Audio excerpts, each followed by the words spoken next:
Vous avez pu voir Baron Noir ou La Fièvre sur Canal+, ces séries écrites par Éric Benzekri. Eh bien, vous ne le savez peut-être pas, mais de très nombreux points communs à ces séries se déroulent sous vos yeux, et cela depuis des années.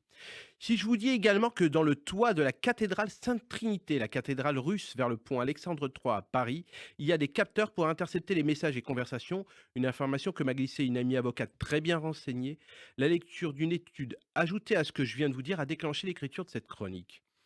David Chavalarias, directeur de recherche au CNRS, a publié en effet le 30 juin dernier, le soir des résultats du premier tour des élections législatives, minuit moins 10 à l'horloge de Poutine, issu du projet Politoscope, basé sur des observations depuis 2016 du militantisme politique sur Twitter.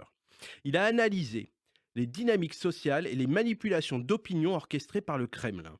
L'étude met en lumière comment ces stratégies de subversion de basse intensité, souvent imperceptibles à court terme, cherchent à déstructurer la société française pour la transformer en une démocratie illibérale.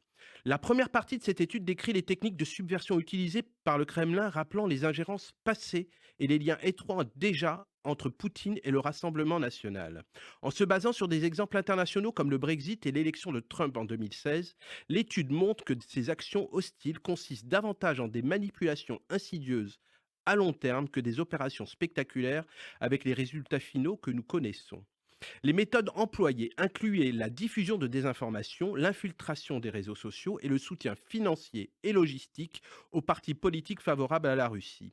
Le Kremlin utilisait également des trolls et des bots pour amplifier les messages de division et polariser ainsi les opinions.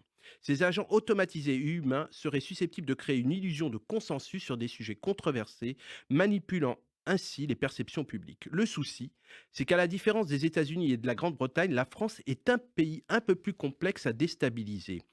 Dans la deuxième partie du document, nous pouvons justement lire comment les mesures actives mises en place par le Kremlin depuis 2016 ont été initiées pour déstabiliser la société française. Ces stratégies incluent l'instrumentalisation des communautés politiques préoccupées par le conflit israélo-palestinien, l'antisémitisme, aussi, et l'islamophobie. Ces manipulations chercheraient à fracturer le front républicain en exacerbant les divisions internes, notamment en créant des amalgames simplistes et des faux dilemmes pour polariser les débats. En France, les agents du Kremlin exploitent les vulnérabilités sociales et politiques et soutenant des mouvements extrémistes de droite comme de gauche. Ils s'efforcent de semer la méfiance envers les institutions démocratiques et de promouvoir des narratifs affaiblissant l'unité nationale. Par exemple, ils ont été impliqués dans la propagation de théories du complot sur la gestion de la crise sanitaire du Covid-19 et ses mesures gouvernementales, augmentant ainsi la méfiance et la discorde, ou, on s'en souvient aussi, l'épisode des punaises de lit, interrompu par magie du jour au lendemain par le 7 octobre. L'étude identifie une véritable convergence d'intérêts entre le Kremlin et l'extrême droite française visant à renverser le front républicain lors de ces législatives 2024. Cette convergence facilitée par des années de subversion pourrait potentiellement permettre l'ascension de personnalités politiques moins hostiles au régime de Poutine en France. Les résultats de l'analyse montrent comment les différentes stratégies se combinent actuellement pour atteindre cet objectif, rendant urgent un changement de cadrage des débats pour éviter un basculement définitif. La dissolution du président de la République étant du pain béni, a accéléré ainsi un processus déjà bien en place.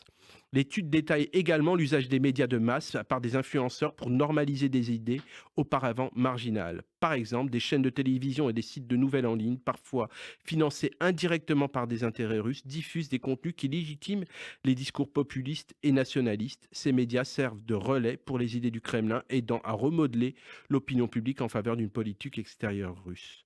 Quand on étudie attentivement les différents mappings du document, nous voyons comment en quelques années, la France ainsi a basculé.